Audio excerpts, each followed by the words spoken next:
Hello everyone, good morning. In this video, you will be learning about general guidelines in designing performance assessment. But before we delve into our topic, allow me to introduce our group members. So the first member of our group is Shallow Angela Marijuan, followed by the prettiest Rizal Mitante, and lastly, Kelly Jane Montardi. Okay, so now that I'm done introducing our group members, shall we proceed to the discussion? Okay, so fasten your seatbelt, lend me your ears, and listen carefully. Let's go! So again, our topic is about general guidelines in designing performance assessment. Together, let's read the introduction. The learning outcomes at the end of the course serve as the basis in designing the performance assessment tasks.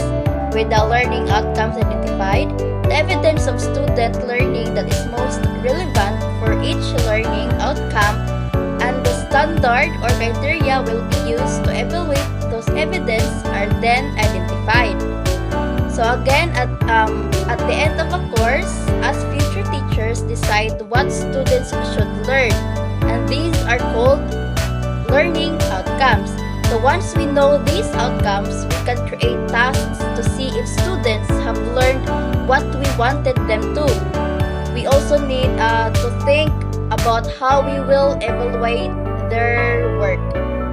To guide you in designing performance assessments, there are 7 questions that may be addressed. So the first one is, what are outcomes to be assessed? This means figuring out which specific things we want to see if students have learned. For example, assess whether students can correctly use commas and periods in sentences. So in that example, you will figure it out if your students can correctly use commas and period in sentences. Okay?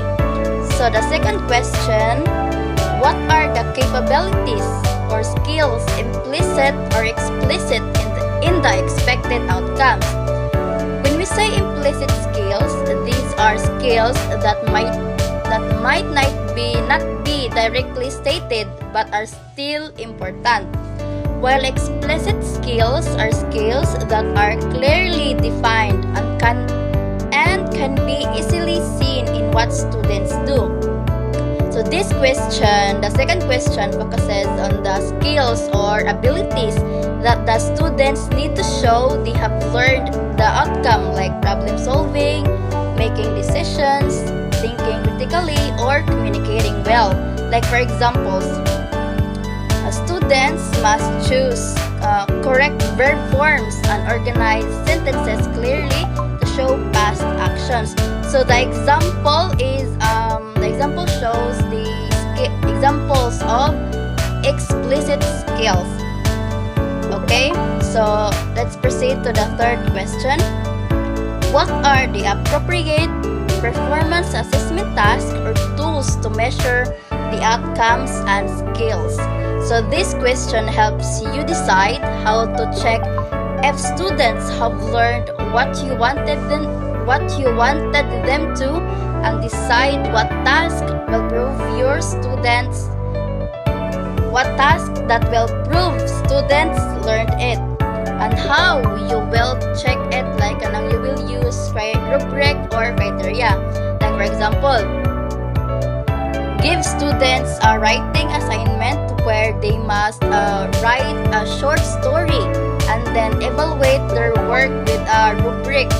If the student is using the tenses correctly, or the sentence structure is correct, the punctuations are correct, or their short story shows clarity. I think that would be all. Thank you for listening, everyone. And the rest questions will be discussed by Kelly Jane Montardi. Bye! Good morning, I am your presenter for today. This is just the continuation of the general guidelines in designing performance assessment. So let's start with number 4. Are Are the specific performance tasks aligned with the outcomes and skills? Interesting, engaging, challenging, and measurable? So here, tasks must match what's being taught or being assessed, motivate students, push their abilities, and have clear ways to gauge results. So for example, for a business communication outcome, a task to create and present a marketing pitch is aligned, measures communication or planning skills. So it's engaging that has the real world focus, challenging that requires research and public speaking, and measurable via rubrics for content clarity and delivery. So number 5, we have, are the performance tasks authentic and representative of real world scenarios? So here, tasks should minor situations students might encounter outside the classroom to make learning meaningful. Example, in a basic accounting course, have students manage a small business monthly budget, tracking expenses, reconciling accounts is authentic as it reflects what entry-level bookkeepers do. So number 6, we have, what criteria should be included to rate students' performance level? So here, these are the broad categories defining what success looks like, used to evaluate work consistently. For example, a scientific experiment. Task criteria should include hypothesis clarity, methodological rigor, data accuracy, and conclusion relevance. Number 7, we have, what are specific performance indicators for each criterion? These are detailed, observable descriptors and clarify how to rate each criterion. For example, what counts as excellent versus satisfactory. So example, for the hypothesis, clarity criterion above indicators might be excellent, satisfactory, needs improvement. For excellent, we have hypothesis is testable, clearly states variables and aligned with research question. In satisfactory, we have hypothesis is testable but lacks of clear variable definition. So in needs improvement, hypothesis is vague and not testable. So again, this is Kelly J. Monterdi, your presenter for today. Thank you for listening and watching. Goodbye. Good day everyone, I am Shella Angela Marie Juan, and today I am going to continue to discuss that topic that was started by Miss Mitante and Miss Miterde, which is what are the guidelines in designing performance assessment. So as you know, our discussion covered 2 parts. So for the first part is the discussion about the key questions or guidelines in designing performance assessment, and that was discussed by Miss Mitante and Miss Miterde, and I hope that you have learned something from them.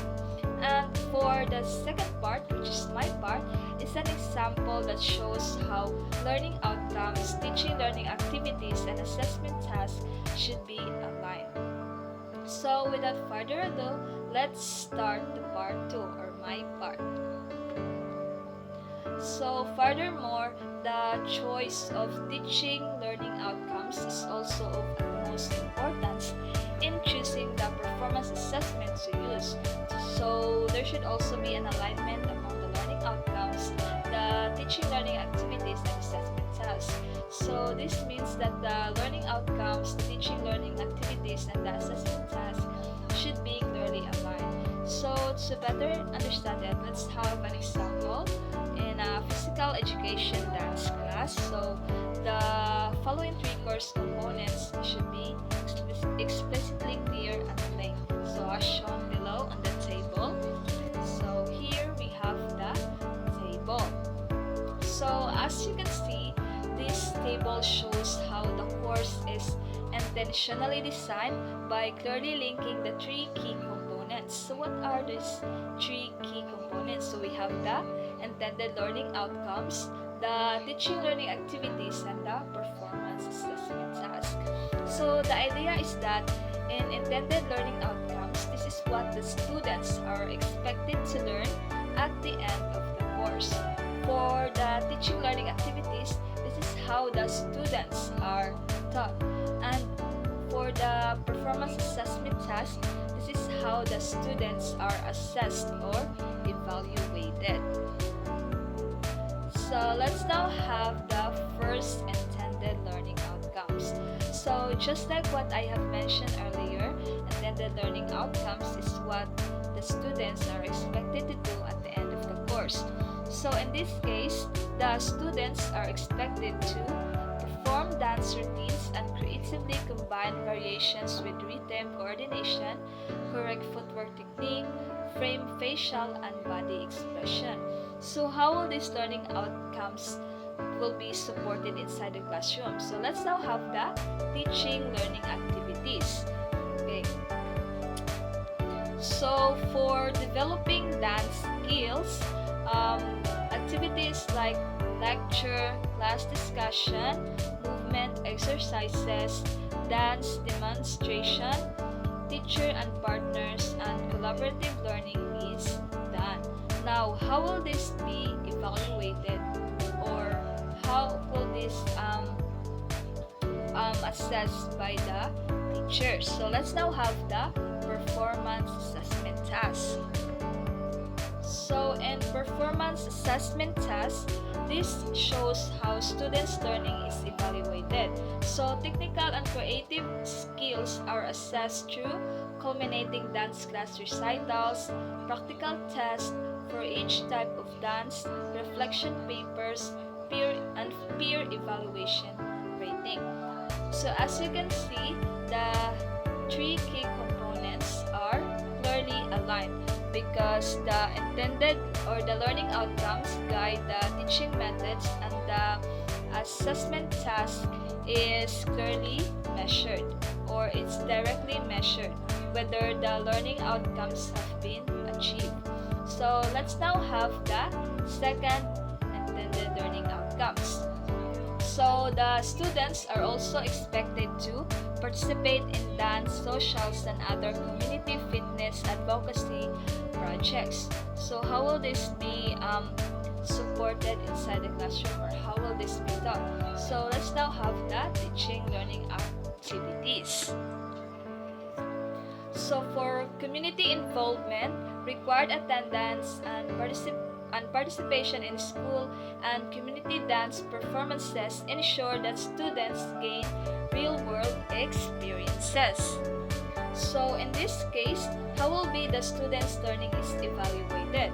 So community participation is assessed through actual dance performance in school or community programs, reaction or reflection papers that allow students to articulate their learning experiences. So just like the first intended learning outcomes, the second intended learning outcomes, the second teaching learning activities, and the second performance assessment task is also clearly aligned, because the learning outcomes guide the teaching methods, and the assessment task is directly measured whether those outcomes have been achieved. So overall, this table demonstrates constructive alignment, because just like what I've said earlier, the learning outcomes guide the teaching methods, and the assessments directly measure whether those outcomes have been achieved. So let's now have the conclusion. So in conclusion, designing performance assessment requires careful planning and alignment. By starting with clear learning outcomes, selecting appropriate and authentic tasks, and using clear criteria and indicators, teachers can now ensure that assessment truly reflects student learning. And when learning outcomes, teaching learning activities, and assessment tasks work together, performance assessment becomes a powerful tool for meaningful and holistic education. Okay, so I think that ends my part, and I also think that that ends our discussion for this topic. So thank you so much, guys, for listening and watching. And I miss you guys.